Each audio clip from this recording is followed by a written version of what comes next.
மூச்சே, எப்போதும் துணை இருப்பேன் என் உயிரே.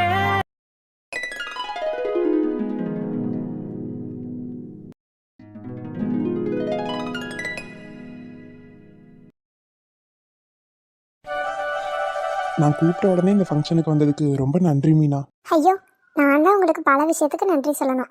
எல்லா விஷயத்துலையும் எனக்கு நீங்கள் நிறைய ஹெல்ப் பண்ணியிருக்கீங்க.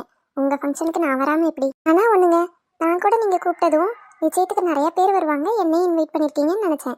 ஆனால் உங்கள் ஃபேமிலி மட்டும்தான் இருக்காங்க. அதில் என்னை இன்வைட் பண்ணது எனக்கு ரொம்ப சந்தோஷம். அப்புறம் கேட்கணும்னு நினச்சேன், என்ன மட்டும் இன்வைட் பண்ணியிருந்தீங்க, உங்கள் ஃப்ரெண்ட்ஸ்லாம் யாருமே வரல? எனக்கு பெருசாக ஃப்ரெண்ட்ஸுன்னு சொல்லிக்க யாருமே கிடையாது. என்னங்க சொல்கிறீங்க? ஃப்ரெண்ட்ஸுன்னு ஒருத்தர் கூடவா இல்லை? இல்லை மீனா, நான் சின்ன வயசுலேருந்து ஒரு 5வது வரைக்கும் படிச்சுட்டு தான் இருந்தேன். அப்புறம் எனக்கு தொடர்ந்து உடம்பு சரியில்லாமல் போயிட்டே இருந்துச்சு. என்ன பிரச்சனைன்னு தெரியல. இப்போ இருக்க மாதிரிலாம் அப்போ ஹாஸ்பிட்டல் வசதிலாம் கிடையாதுல்ல. வைத்தியம் பார்க்குறக்கு வீட்டுக்கு ஒரு வைத்தியக்கார அம்மா தான் வருவாங்க. அவங்க ஒவ்வொரு தடவையும் வந்து மருந்து கொடுத்துட்டு போவாங்க. நான் திரும்ப சரியாகி அங்கே போவேன், முடியாமல் வந்துடும். இப்படியே கிட்டத்தட்ட ஒரு 10 மாதம் மாறி மாறி வந்ததுனால என்னால் எந்த எக்ஸாமும் எழுத முடியல, ஒழுங்காக ஸ்கூலுக்கு போகவும் முடியல.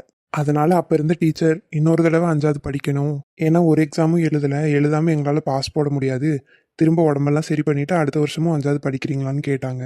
அப்போது ஸ்கூலுக்கு போகும்போது எல்லா பசங்களும் என்னை பார்த்து ஒரு மாதிரி சிரிச்சுட்டே இருப்பாங்க. நான் ரொம்ப நோயாளி அப்படின்னு சொல்லி எல்லாரும் என்னை கிண்டல் பண்ணுவாங்க. அதுலேயே எனக்கு பள்ளிக்கூடத்துக்கு போகிறதே வெறுத்துட்டேன். அதுக்கு பிறகு அப்பா எவ்வளவோ சொன்னாங்க, பரவாயில்ல வேறு பள்ளிக்கூடத்தில் கூட சேர்த்து விட்றேன்னு. எனக்கு நம்ம உடம்புல தான் ஏதோ பிரச்சனை போல், நம்ம எந்த இடத்துக்கு போனாலும் இப்படி தான் இருக்கும்னு நினச்சிட்டு நான் படிக்கிறதுக்கு போகிறதையே விட்டுட்டேன். அதுக்கு பிறகு இப்போ வரைக்கும் எனக்கு அந்த மாதிரி உடம்பு சரியில்லாமல் ஆனதே இல்லை. என்னமோ அன்னைக்கே நான் அப்பா சொல்லும்போது சரின்னு வேறு பள்ளிக்கூடத்துக்கு போயிருக்கலான்னு பல தடவை யோசிச்சிருக்கேன். நானாக தான் அப்பா கிட்ட வேண்டான்னு சொன்னேன். இருந்தாலும் அப்பப்போ தோணும் படிச்சிருக்கலாமோன்னு.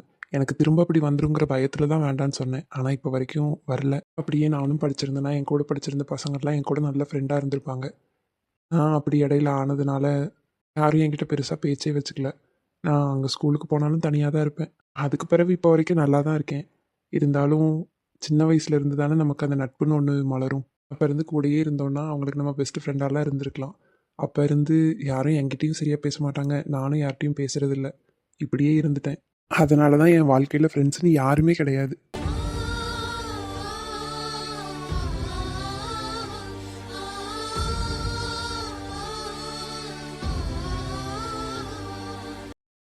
ஏங்க அப்படி சொல்கிறீங்க? ஃப்ரெண்ட்ஸ் ஆகிறதுக்கு வயசெல்லாம் கிடையாதுங்க. நம்ம எந்த வயசில் இருந்தாலும் ஃப்ரெண்ட் ஆகலாம். இப்போ உங்களுக்கு ஃப்ரெண்டுன்னு யாருமே இல்லைன்னு நீங்கள் யார்கிட்டையும் இனிமேல் சொல்லவே கூடாது, ஃபீல் பண்ணவும் கூடாது. உங்களுக்கு தான் புது ஃப்ரெண்ட் நான் கிடச்சிருக்கேன்ல. ஆமாங்க, எனக்கு புது ஃப்ரெண்ட் மட்டும் இல்லை, என் மொதல் ஃப்ரெண்டே என் லைஃப்பில் நீங்கள் தான். அதனால தான் நான் உங்களை ஆசையாக என்னோட நிச்சயத்துக்கு கூப்பிட்டேன்.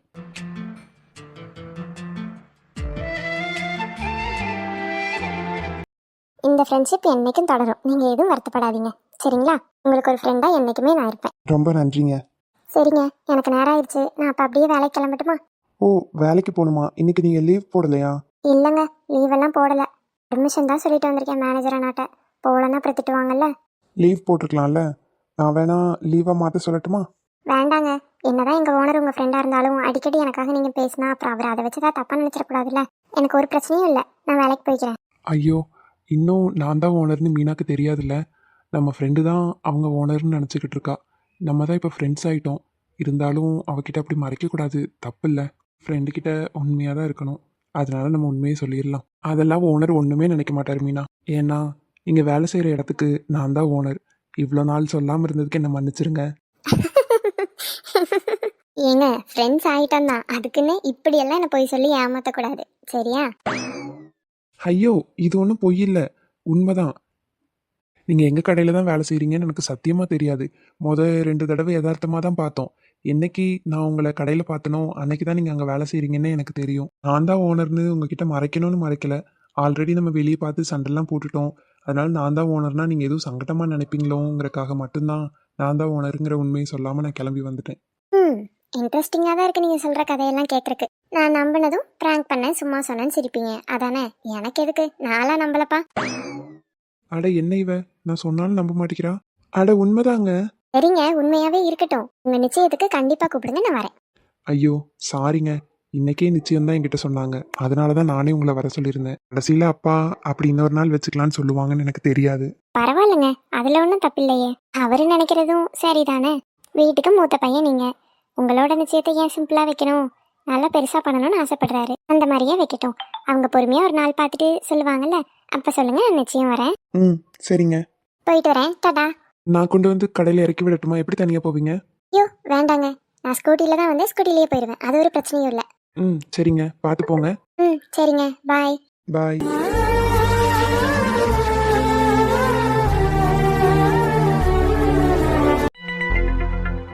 என்ன மேடம், இன்னைக்கே நிச்சயம் அது இதுன்னு நீங்கள் உங்கள் பேச்சை நம்பி தான் நான் இப்படி வந்தேன். கடைசியில் நிச்சயம் ஒன்றும் நடக்கலை. என்னமோ பண்ணுறது, எனக்கே ஒன்றும் புரியல. நிச்சயம் பண்ணுறது தான் என் பிளானே. கடைசி நேரத்தில் என் வீட்டுக்காரர் இப்படி சொதப்பிட்டாரு. அவர் அப்படி பண்ணுவார் நானுமே எதிர்பார்க்கலாமா? அப்போ இன்னொரு நாள் நான் நிச்சயத்துக்கு மாதிரி ரெடியாகி வரணுமா? ஆமாம்மா, நான் என்னன்னு சீக்கிரம் பேசிட்டு உங்களுக்கு ஒரு முடிவு சொல்கிறேன். Madam payment? ஐயோ இரியா, தருவாங்க. பேமெண்ட் இன்னைக்கு ஈவினிங்கே உங்கள் 3 பேர்த்துக்கும் நான் செட்டில் பண்ணிடுறேன். கூடிய சீக்கிரம் நிச்சயம் வைக்கிற மாதிரி நான் அடுத்த முகூர்த்தம் என்ன வருதுன்னு பார்த்து உடனே வைக்க ட்ரை பண்ணுறேன். அதுக்குள்ளே நீங்கள் எதுவும் வேலையாக பிஸி ஆகிடாதீங்க. உங்களுக்கு தன சம்பளம்னாலும் நான் தரேன். எவ்வளோ நாள்னாலும் என் வேலையை முடிச்சு கொடுத்துட்டு அதுக்கப்புறம் நீங்கள் எங்கனாலும் நடிக்க போங்க. உங்களை நம்பி தான் இருக்கேன், எதையும் சொதப்பிடக்கூடாது. அதெல்லாம் ஒன்றும் பிரச்சனை இல்லை மேடம், நீ ஒன்றும் கவலைப்படாத. ஆமாம் மேடம், எங்களுக்கு காசு கரெக்டாக கொடுத்துட்டோன்னா நாங்கள் அதுபடி நடிச்சு கொடுத்துருவோம். காசு 1 நாள் 2 நாள் டிலே பண்ணால் வேறு இடத்துல நடிக்க கூப்பிட்றாங்க, அங்கே போயிடுவோம். பார்த்துக்க, எத்தனை நாள் நடிக்கணுமோ அத்தனை நாள் சம்பளம் மட்டும் எங்களுக்கு வந்துடணும். நிச்சயமாக கொடுத்துட்றேன். அன்னைக்கு நடிக்கிறதுக்கு எதுவும் இல்லைனாலும் நீங்கள் போயிடாதீங்க வேறு பக்கம். நான் தினமும் உங்களுக்கு சம்பளம் கொடுக்குறேன். நான் எடுத்து கொடுத்த வீட்லேயே நீங்கள் தங்கிக்கிடுங்க, சரியா? ஆ சரி மேடம். இந்த 3 பேரும் உண்மையான குடும்பம் மாதிரியே நல்லா நடிச்சிங்க, ரொம்ப சந்தோஷம். இதே மாதிரி நான் சொல்கிறப்பெல்லாம் வந்து எனக்கு நல்லபடியாக பண்ணி கொடுத்துடணும். கவலையை விடு மேடம், அதெல்லாம் நல்லா பண்ணி கொடுத்துருவோம். ஆமாம், கேட்கணும்னு நினச்சேன். நீங்கள் 2 பேரும் கிட்டத்தட்ட ஒரே மாதிரி இருக்கீங்க. மேடம், இது நம்ம பெரியம்மா தான். பெரியம்மாவா? ஆமாம் மேடம், நான் தான் அன்னைக்கே சொன்னனே, எங்கள் குலத்தொழிலே இதுதான். கூப்பிடுற இடத்துலலாம் போய் நடிச்சிட்டு காசு வாங்குறது தான் எங்கள் தொழிலே. அதான் ஆள் அந்த நேரத்துக்கு யாரும் கிடைக்கல. பெரியம்மா சும்மா தான் இருக்கேன், வேலை இல்லைன்னு அதான் கூட்டிகிட்டு வந்துட்டேன். ஓ சரி சரிம்மா. அப்போ அவன் உங்கள் பெரியப்பாவா? அவன் எனக்கு புருஷனா? சீ, ஐயோ இல்லை மேடம், அந்த ஆளு நடிக்க வந்தவன் தான். ஓ சரிம்மா. சரி, ரொம்ப நேரமும் இங்கே நின்று பேச முடியாது, எல்லாரும் மேலே சாமி கும்பிட்டுட்டு இருக்காங்க. நான் அப்படியே ஃபோன் வந்துச்சு, பேசிட்டு வரேன்னு சொல்லிட்டு தான் வந்தேன். அதான் உங்களை பார்த்தோன்னே சரி பேசிட்டு போகலான்னு வந்தேன். இப்போ யாராவது என்னை பார்த்து அவங்கக்கிட்ட என்ன பேசிகிட்டு இருந்தீங்கன்னு கேட்டால் கூட சீக்கிரமே நிச்சயம் வச்சிடறோன்னு சொல்லிட்டு இருந்தோன்னு தான் நான் ஏதாவது போய் சொல்லணும். ரொம்ப நேரம் பேசிகிட்டு இருந்தால் தப்பாக தெரியும். நான் போயிட்டு வரேன். ம் சரி மேடம், எதுனாலும் ஃபோன் பண்ணி தகவல் சொல்கிறேன். நீங்கள் எதுவும் கூப்பிட வேண்டாம், நானே அப்பப்போ கூப்பிட்டு என்ன தகவல் என்ன நிலவரம்னு சொல்கிறேன். ம் சரி மேடம். என் மேல உனக்கு எதுவும் வருத்தம் இல்லையா அகிலா? அதெல்லாம் ஒன்றும் இல்லைங்க. என்ன மன்னிச்சிருமா, நான் வேணும்னு இப்படி பண்ணல. காலையிலேயே உங்ககிட்ட சொல்லிட்டு இருந்தேன் பாத்தியா, மனசுக்கு ஒரு மாதிரி இருக்கு. நம்ம வீட்டில் நடக்கிற மொத்த விசேஷம் இப்படி பெருசா இல்லாம சிம்பிளா கோயிலில் நடக்குதுன்னு ஒரு மாதிரி இருக்குன்னு சொல்லிட்டு இருந்தேன்ல. ஆமாங்க சொன்னீங்க, ஆனால் நான் அப்போ கூட சொன்னேன்ல, விசேஷங்கிறனால கோயிலில் மங்களகரமாக பண்ணலான்னு தானங்க வச்சிருக்கு. கல்யாணத்துக்கு எல்லாத்தையும் கூப்பிட்டுக்கலான்னு சொன்னேன். அப்போ நீங்கள் சரின்னு தான் சொன்னீங்க. அப்புறம் இங்கே வந்து இப்படி பேசுவீங்கன்னு எனக்கும் தெரியல. ஆமாம்மா, நீ சொல்லும்போது நானுமே நினச்சேன் சரிதானு. இருந்தாலும் எனக்கு ஏதோ மனசுக்கு ஒரு மாதிரியாவே தான் இருந்துச்சு, ஏன்னு தெரியல. நாளைக்கு ஆகாஷ்க்கு அஞ்சனாக்குன்னு இந்த மாதிரி ஒரு நல்ல காரியம் நடக்கும்போது நிச்சயம் கல்யாணம் எல்லாம் பெருசாக பண்ணா வருது, அதை பார்த்து யோசிச்சிடக்கூடாது இல்லைம்மா.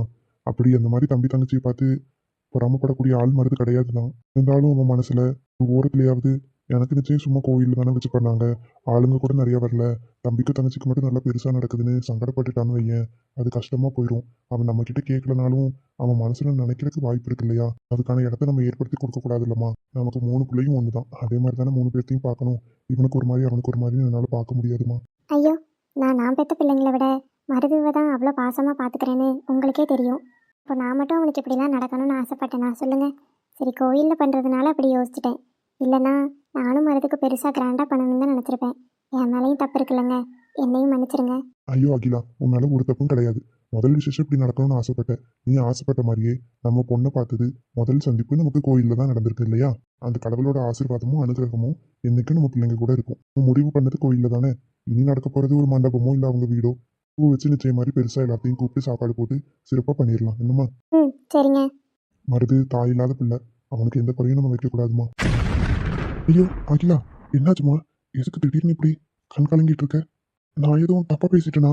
ஆமாங்க, தப்பாக தான் பேசிட்டீங்க. ஐயோ, உன் மனசு கஷ்டப்படுற மாதிரி நான் எதுவும் பேசிட்டேனாமா? ஆமாங்க, மருது தாயில்லாத பிள்ளைன்னு ஒரு வார்த்தை நீங்கள் சொன்னீங்கல்ல, நான் அவனை தாயில்லாத பிள்ளை மாதிரியாங்க பார்த்துருக்கேன். என் பிள்ளை மாதிரி அவ்வளோ பாசத்தோடையும் பண்போடையும் அவனை வளர்த்துக்கிட்டு இருக்கேன். இத்தனை வருஷம் அவனுக்கு தாய்க்கு தாயா நான் தானே இருந்து பார்த்துக்கிட்டேன். வேற யாரும் சொன்னா கூட என் மனசு ஆறி இருக்கும். ஆனால் நீங்களே என்ன பார்த்து இப்படி சொல்லிட்டீங்க. அவங்க அம்மா இருந்து பார்த்தா கூட இவனும் நல்லா பார்த்துருக்க மாட்டான்னு எத்தனை நாள் நீங்கள் சொல்லியிருக்கீங்க. இப்படி ஏன் முன்னாடியே அவனை சொல்கிறீங்க? ஐயோ, என்ன மன்னிச்சிருமா அகிலா. உன் மனசு கஷ்டப்படும்படியா பேசிட்டேன். நான் அப்படி வேணும்னு சொல்லலம்மா. என்னதான் இருந்தாலும் அப்படி இருக்க பிள்ளை அவனுக்கு எந்த குறையும் வந்துடக்கூடாதுங்கிறதுல தான் சொன்னனே தவிர நீ அவனுக்கு அந்த மாதிரி குறை வச்சுக்கிட்டேன்னு நான் சொல்லலம்மா. என்ன தப்பா புரிஞ்சுக்கிடாதம்மா. நிச்சயமா சொல்றேம்மா. என் முத மனைவி இருந்தா கூட அவனை இவ்வளோ அன்பை பார்த்துருப்பாளான்னு தெரியாது. நீ அவனை அவ்வளோ அன்பை பார்த்துக்கிற. உன்னை விட யாராலையும் அவனை நல்லா பார்த்துக்க முடியாதுமா. இனிமேல் தெரியாம கூட அப்படி ஒரு வார்த்தை என் வாயில வராது அகிலா. இதுக்காக கண் கலங்காத. கண்ணை தொடச்சுக்கம்மா. வா வீட்டுக்கு போவோம். சரிங்க, இனிமேல் தெரிஞ்சோ தெரியாமலையோ அப்படி ஒரு வார்த்தையை மட்டும் என் முன்னாடி சொல்லாதீங்க. சரிம்மா, மன்னிச்சிருமா. பரவாயில்லைங்க, இதுக்கு எதுக்கு மன்னிப்பு கேட்டுட்டு இருக்கீங்க? நீங்கள் முன்னாடி போங்க, நான் சாமி கும்பிட்டுட்டு வரேன். சரிம்மா. சே, நம்ம சொன்னதுல தான் மனசு வேதனைப்பட்டுறான்னு நினைக்கிறேன். அதனால தான் சாமி கும்பிட்டுட்டு வரணும்னு சொல்றா. நம்ம வாயில ஏன் அப்படி ஒரு வார்த்தை வந்துச்சு? அப்பாடா போயிட்டாரா? எல்லாத்தையும் நம்ப வைக்க என்னெல்லாம் பண்ண வேண்டியது இருக்கு. கடவுளே, இன்னைக்கே நடந்து முடிஞ்சிரும்னு நினச்சேன். இப்படி சொதப்பி வச்சுட்டாரு. முதல்ல வீட்டுக்கு போனதும் ஜோசியரை கூப்பிட்டு அவருக்கு கொஞ்சம் காசை கொடுத்து அடுத்து வர முகூர்த்தத்திலே உடனே நிச்சயம் பண்ணுங்கன்னு எதையாவது சொல்ல வச்சு உடனே நிச்சயத்தை முடிச்சாகணும். அவங்க நிச்சயத்தை லேட் பண்ணிக்கிட்டே இருந்தாங்கன்னா அது வரைக்கும் அவளுக்கு சம்பளம் நான் கொடுத்துக்கிட்டே இருக்கணும். அப்பா